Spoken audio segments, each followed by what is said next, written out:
Welcome to SK class academy. SK class academy YouTube channel पर आप सभी का स्वागत है।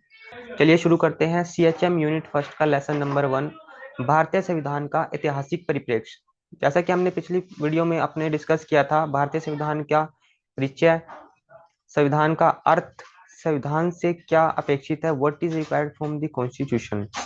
इसी के साथ हमने देखा था कि historical development of the Indian constitution, भारतीय संविधान का ऐतिहासिक विकास, जिसमें कि हमने 1858 का भारत सरकार अधिनियम से लेकर 26 जनवरी 1950 तक संविधान लागू होने तक जो मुख्य घटनाएं घटित हुई, संविधान संशोधन हुए, उनके बारे में हमने पढ़ा था। इसी के साथ हमने पढ़ा था भारतीय संविधान की विशेषताएं, जिसमें कि हमने देखा था कि भारतीय संविधान जो है विश्व के अन्य देशों के संविधानों से जो है हमने इसमें बहुत सी विशेषताएं ली हैं। इसमें से हमने प्रमुख विशेषताओं के बारे में डिस्कस किया था, जैसे कि लिखित और विस्तृत संविधान, संविधान की सर्वोच्चता और भी अन्य विशेषताएं जो हमने डिस्कस की थी। अब हमारा आगे का टॉपिक आ जाता है भारतीय संविधान की प्रस्तावना, preamble of the Indian constitution. सबसे पहले समझ लेते हैं इम्पोर्टेंस ऑफ प्रिम्बल। संविधान की प्रस्तावना उसकी आत्मा कही जाती है। यह संविधान के उद्देश्यों, आदर्शों और मूल्यों को संक्षेप में प्रस्तुत करती है। यह दर्शाती है कि संविधान किन सिद्धांतों पर आधारित है और राष्ट्र किस दिशा में आगे बढ़ना चाहता है।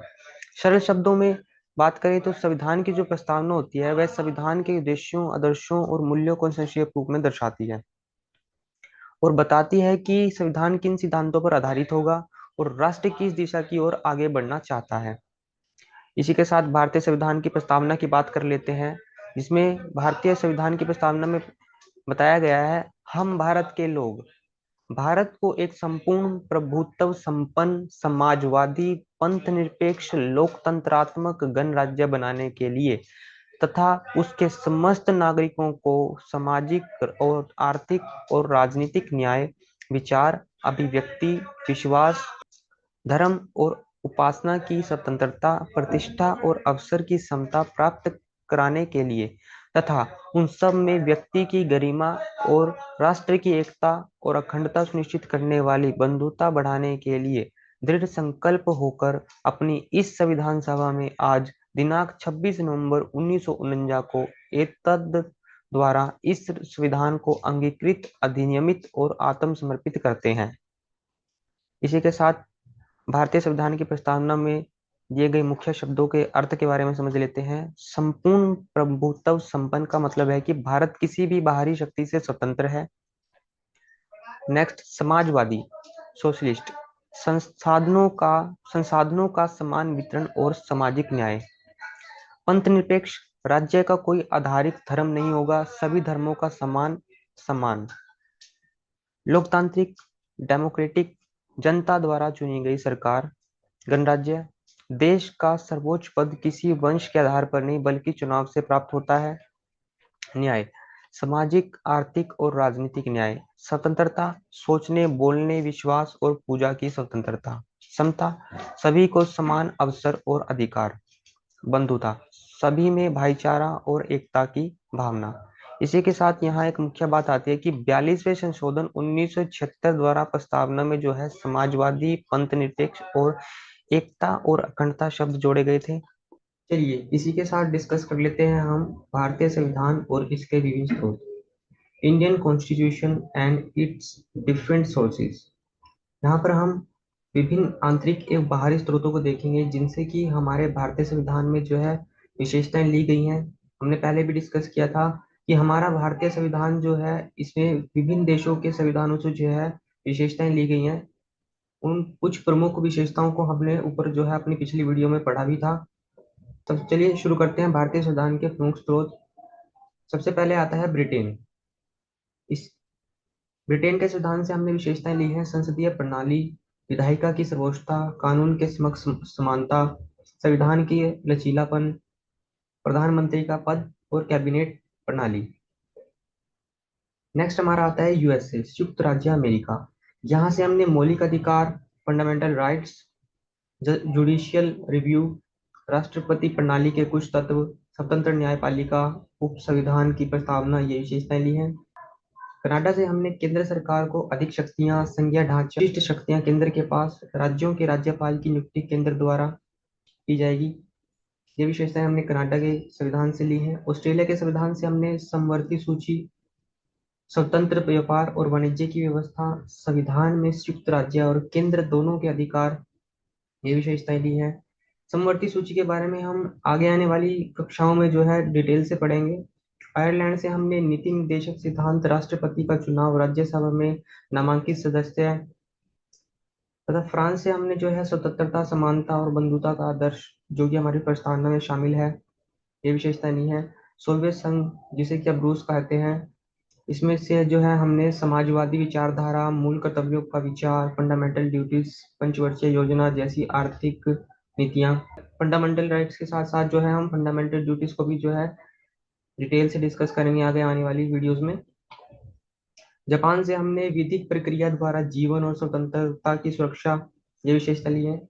ये तो रहे हमारे एक्सटर्नल सोर्सेज, जो कि हमने एक्सटर्नल सोर्सेज से विशेषताएं अपने संविधान में ली। अब आता है भारत के स्वदेशी स्रोत। एक्सटर्नल के बाद आते हैं हमारे इंटरनल सोर्सेज। 1935 का भारत सरकार अधिनियम, गवर्नमेंट ऑफ इंडियन एक्ट 1935, यह भारतीय संविधान का प्रमुख आधार है। इससे ली गई बातें हैं संघीय ढांचा, प्रांतीय स्वायत्तता, कार्यपालिका, विधायिका और न्यायपालिका की संरचना, केंद्र और राज्यों के अधिकारों का विभाजन, आपातकालीन शक्तियां। निष्कर्ष की बात करें तो भारतीय संविधान एक समग्र और बहुआयामी दस्तावेज है, जिसमें विभिन्न देशों की सर्वोत्तम विशेषताओं को अपनाया गया है और उसे भारत की जरूरतों के अनुसार ढाला गया है। इसने भारत को एक लोकतांत्रिक, समावेशी और मजबूत शासन प्रणाली प्रदान की है।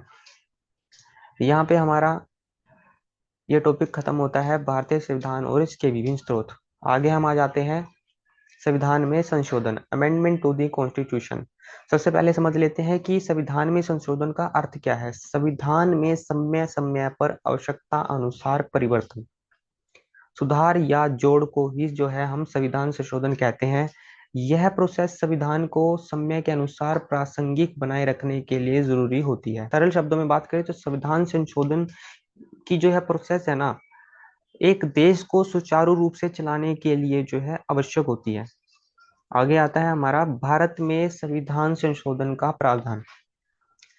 भारतीय संविधान में संशोधन की प्रक्रिया को अनुच्छेद 368, आर्टिकल 368 के अंतर्गत जो है वर्णित किया गया है। यह संसद को संविधान में संशोधन का अधिकार देता है। चलिए अब डिस्कस करते हैं संविधान संशोधन की विधियां, मेथड्स ऑफ अमेंडमेंट। यहाँ पे हम जानेंगे कि वे कौन कौन सी विधियां हैं जिनके द्वारा जो है भारतीय संविधान में जो है संशोधन किया जा सकता है। भारतीय संविधान न तो पूरी तरह कठोर है और न ही पूरी तरह लचीला, बल्कि यह अर्ध कठोर है। इसमें तीन प्रकार से जो हम संशोधन किया जा सकता है। इसमें जो है तीन प्रकार से संशोधन किया जा सकता है। पहली विधि आती है साधारण विधायी प्रक्रिया द्वारा संशोधन। कुछ अनुच्छेदों में संशोधन उसी प्रकार से होता है जैसे सामान्य कानून बनाए जाते हैं। इसमें सिर्फ संसद के दो सदनों में साधारण बहुमत प्राप्त होता है। भारतीय नागरिकता अधिनियम 1955 इसका एक अच्छा उदाहरण है। दूसरा मेथड स्पेशल मेजोरिटी मेथड, विशेष बहुमत द्वारा संशोधन। संसाधन संसद के दोनों सदनों में उपस्थित और मतदान करने वाले सदस्यों के 2/3 बहुमत से पारित होना चाहिए। साथ ही कुल सदस्यों के 50% से अधिक समर्थन भी अनिवार्य है। मौलिक अधिकार में परिवर्तन एक इसका अच्छा उदाहरण है। तीसरा मेथड है हमारा विशेष बहुमत प्लस राज्यों की सहमति। कुछ महत्वपूर्ण प्रावधानों में संशोधन के लिए न केवल संसद का विशेष बहुमत बल्कि कम से कम आधे राज्यों की विधानसभाओं की सहमति भी आवश्यक होती है। राष्ट्रपति का चुनाव, संघीय ढांचा, उच्च न्यायपालिका की शक्तियां, ये सब जो है इसके अच्छे उदाहरण हैं। तो ये वे तीन मेथड है जिनके द्वारा जो है संविधान में संशोधन किया जा सकता है। इसी के साथ आगे जो है मुख्य संविधान संशोधन देख लेते हैं जो कि हमारे संविधान में हुए हैं। पहला संशोधन जो कि 1951 वर्ष में हुआ। इसमें इसकी विशेषता क्या थी? अभिव्यक्ति की स्वतंत्रता पर युक्ति युक्त प्रतिबंध लगाए गए। 42वां संशोधन वर्ष 1976, इसे मिनी संविधान कहा जाता है। प्रस्तावना में समाजवादी, पंथनिरपेक्ष, राष्ट्रीय एकता और अखंडता जोड़ा गया। 44वां संशोधन 1978, आपातकाल से संबंधित अनुच्छेदों में सुधार किया गया। 73वां अनुशोधन 1992 में हुआ पंचायत राज व्यवस्था को संवैधानिक दर्जा।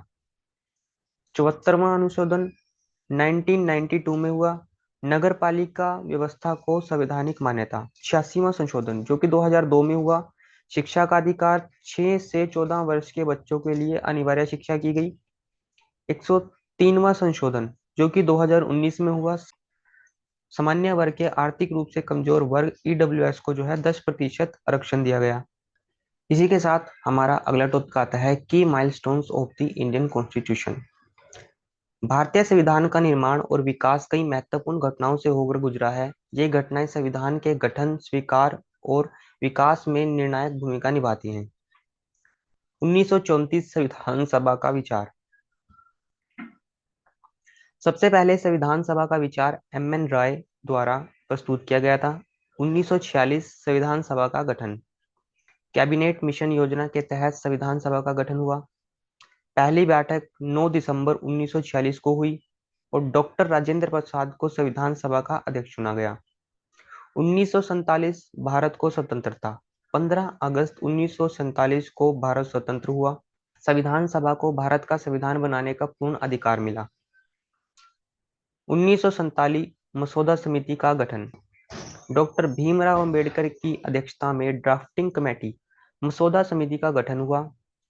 26 नवंबर 1949 संविधान अंगीकृत।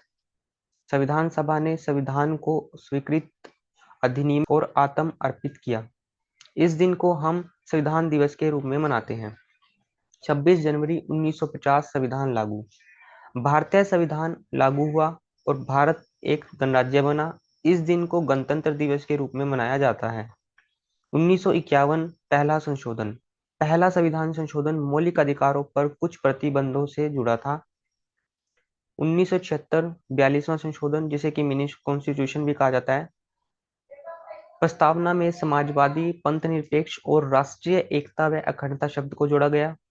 1992 73वां व 74वां संशोधन पंचायती राज और नगर निकायों को संवैधानिक दर्जा मिला। भारत में स्थानीय स्वशासन की शुरुआत हुई। 2019 103वां संशोधन सामान्य वर्ग के आर्थिक रूप से कमजोर वर्ग ईडब्ल्यूएस को 10% आरक्षण दिया गया। निष्कर्ष की बात करें तो इन प्रमुख माइलस्टोन्स ने जो है भारतीय संविधान को लोकतांत्रिक, समावेशी और समय के अनुसार विकसित होने वाला दस्तावेज बनाया है। ये घटनाएं भारत के संवैधानिक इतिहास के स्तंभ हैं। इसी के साथ CHM यूनिट फर्स्ट का लेसन नंबर 1 भारतीय संविधान का ऐतिहासिक परिप्रेक्ष्य हमारा समाप्त होता है। इसके आगे के चैप्टर्स जो है हम आगे आने वाली वीडियोस में जो है देखेंगे। भारतीय संविधान के ऐतिहासिक परिप्रेक्ष्य ये जो है हमने 2 वीडियोस में बनाया है, पार्ट 1 और पार्ट 2। अगर आपने अभी तक जो है पार्ट 1 वीडियो नहीं देखा है तो मैं डिस्क्रिप्शन में लिंक दे दूंगा, वहां से जाकर जो है आप उस वीडियो को देख सकते हैं। यदि आपको हमारी बनाई गई वीडियोस अच्छी लग रही हैं, आप SK क्लास एकेडमी चैनल को सब्सक्राइब कीजिए। साथ ही साथ जो है बेल आइकन को भी प्रेस कीजिए ताकि भविष्य में आने वाली हमारी यूट्यूब वीडियोस की नोटिफिकेशन आपको मिलती रहे। धन्यवाद।